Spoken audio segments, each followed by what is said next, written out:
Halo, salam jumpa, salam persaudaraan. Dalam video ini saya mau menjawab salah satu pertanyaan yang dikemukakan oleh salah satu kelompok yang senantiasa mengikuti video-video saya yang saya kumandangkan melalui YouTube ini. Pertanyaannya ialah, apakah iblis bisa menyerang kembali kita, ataukah juga membalas kejahatannya kepada kita karena kita sudah mengusir dia keluar dari orang yang dia serang? Saya ulangi, apakah iblis bisa menyerang kembali kita dan membalas kejahatan kepada kita karena kita sudah mengusir dia keluar dari orang-orang yang dia serang? Saudara, tanpa Anda mengusir pun, iblis senantiasa mau menyerang kita masing-masing. Karena iblis tidak mau kita bersekutu dengan sesama kita atau juga dengan Tuhan Allah sendiri. Apalagi Anda mengusir dia keluar dari orang yang dia mau menyerang, dia mau menguasai. Iblis paling marah kepada saudara kalau Anda sudah mengusir dia berulang-ulang kali dari orang-orang yang dia mau serang itu. Tapi jangan takut. Oleh karena apa? Kita punya Tuhan. Saya sendiri juga banyak kali dia mencoba untuk mematahkan saya dengan segala macam caranya. Tapi saya tidak perlu takut. Oleh karena apa? Saya mengandalkan Tuhan dalam setiap kehidupan.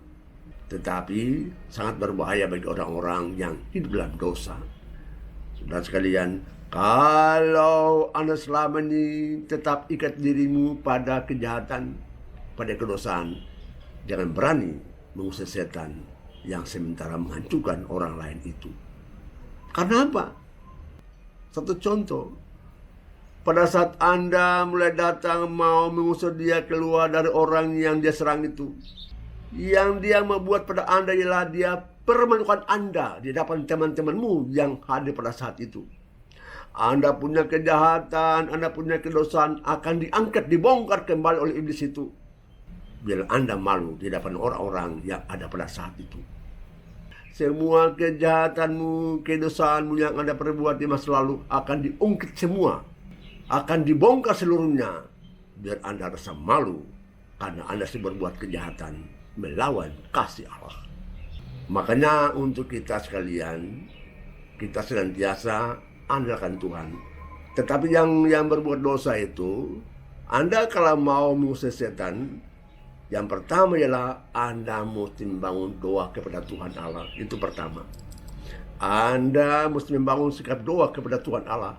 Banyak berdoa kepada Tuhan. Yang kedua ialah Anda mesti bertobat. Lepaskanlah segala macam hal yang mengganggu Anda selama ini dalam membangun relasi dengan Tuhan, tetapi juga dengan sama manusia yang mencintai Anda, yang menyayangi Anda. Yang ketiga ialah Anda mencari pastor, Anda minta supaya Anda menerima sakramen pengakuan dosa, atau sakramen pertobatan, ataukah juga sakramen rekonsiliasi. Disebut pengakuan dosa karena Anda diminta supaya mengaku dosa dengan sungguh-sungguh, jujur. Tidak boleh Anda sembunyikan satu titik pun, satu kesalahan pun. Ada Anda mengaku di hadapan Tuhan. Ataukah juga disebut juga sakramen pertobatan. Oleh karena apa? Karena yang dimintalah Anda bertobat di hadapan Tuhan. Ataukah juga disebut sakramen rekonsiliasi.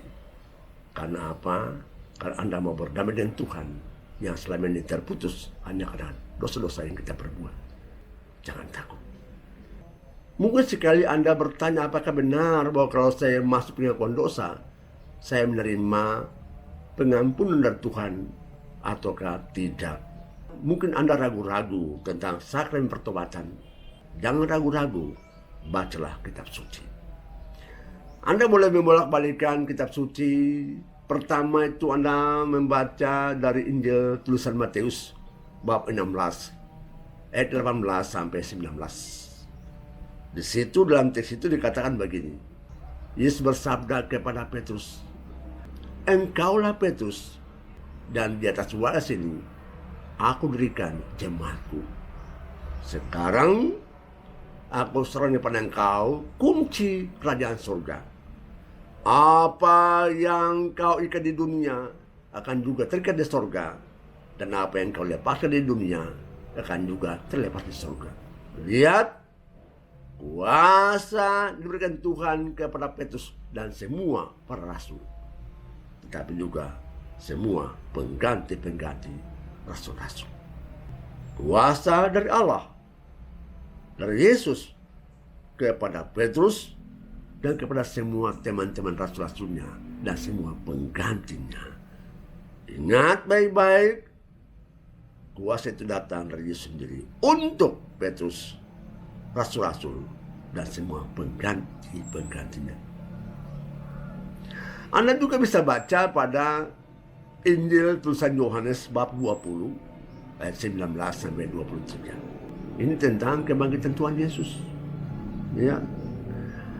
Pada saat para rasul berkumpul di satu rumah, semua pintu-pintu terkunci karena mereka takut kepada orang Yahudi. Pada saat yang sama, datanglah Yesus yang sudah bangkit mulia. Dia menyatakan diri kepada mereka dengan mengatakan apa? Damai sejahtera bagi kamu. Kebangkitan menghadirkan rasa aman dan damai yang datang dari Allah. Damai sejahtera bagi kamu. Kemudian dia angkat tangannya dan dia tunjukkan lambungnya yang terluka itu. Supaya mereka percaya bahwa Yesus itu sungguh-sungguh sudah bangkit mulia dan kini ada di depan mereka. Dan setelah dia mengatakan damai sejahtera bagi kamu dan tunjukkan tangannya dan lambungnya, dia katakan lagi, terimalah Roh Kudus. Jikalau kau mengampuni dosa orang di dunia ini, di surga juga diampuni. Dan jikalau kamu menyatakan dosa orang tak ada, dosa juga tetap ada. Lihat, jikalau kamu ampuni dosa orang, di surga juga diampuni. Tetapi jika kamu menyatakan dosa orang tetap ada, dosa mereka juga tetap ada. Tuhan menyatakan kepada para rasul dan semua penggantinya, dan kerja percaya bahwa yang menggantikan para rasul ialah orang-orang yang terdiskan sebagai imam, tetapi juga sebagai uskup. Kaum tertabis yang menerima kuasa pengampunan itu langsung dari Yesus sendiri. Karena dia mau supaya banyak orang kau diampuni melalui sakramenen pengampunan dosa ini. Karena itu, supaya Anda jangan sampai terbongkar rahasia dosamu kepada publik, kepada banyak orang, datanglah kepada para imam yang sudah terima kuasa pengampunan itu. Di saat Anda duduk berhadapan dengan imam, dan bila Anda mendapat pengampunan dosa, percayalah di saat yang sama Tuhan hadir melalui imam itu supaya dosamu diampuni, dosamu dipulihkan oleh Allah.